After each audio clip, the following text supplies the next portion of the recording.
आत्मा की वापसी। स्थान एक छोटा सा गांव जहां पर एक पुरानी हवेली खड़ी थी।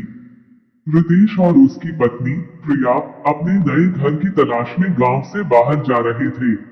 उन्हें एक पुरानी हवेली दिखाई दी जो बिल्कुल अकेली खड़ी थी, लेकिन उसके आसपास का माहौल कुछ अजीब सा था।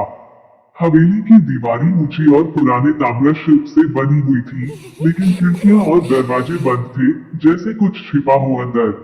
रितेश को ये घर अच्छा लगा और उसने प्रिया से कहा कि क्यों ना हम यहीं रहें। शाम का समय था और हवेली में एक अजीब सी खामोशी थी। रात का अंधेरा जैसे ही फैला, हवेली में कुछ अजीब आवाजें सुनाई देने लगी। प्रिया डर गई और बोली, रितेश, कुछ गलत है यहाँ। हमें यहाँ नहीं रहना चाहिए। रितेश ने उसे शांत किया, तुम चिंता मत करो, ये बस हवा का शोर होगा।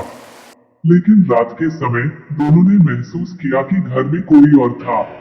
कमरे में अचानक से एक बर्फीली ठंडक आ गई और दीवारों पर कुछ अस्पष्ट छायाएं दिखने लगी।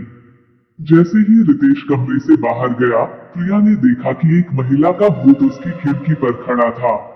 महिला की आंखों में गहरा दर्द था और वो धीरे धीरे प्रिया की ओर बढ़ रही थी। अचानक वो महिला घबराई हुई प्रिया के सामने आ खड़ी हुई और बोली, तुम नहीं जानती, तुम जिस घर में हो वो मेरा था। मुझे मार डाला गया था, अब मैं लौट आई हूँ।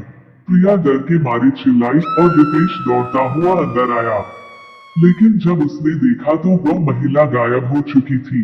अगली सुबह रितेश ने हवेली के पुराने मालिक के बारे में जाना और पाया कि उस महिला ने इस हवेली में आत्महत्या की थी और तब से यह जगह भूतिया हो गई थी। रितेश और प्रिया ने वहां से भागने का फैसला किया और वे हवेली को हमेशा के लिए छोड़कर चले गए।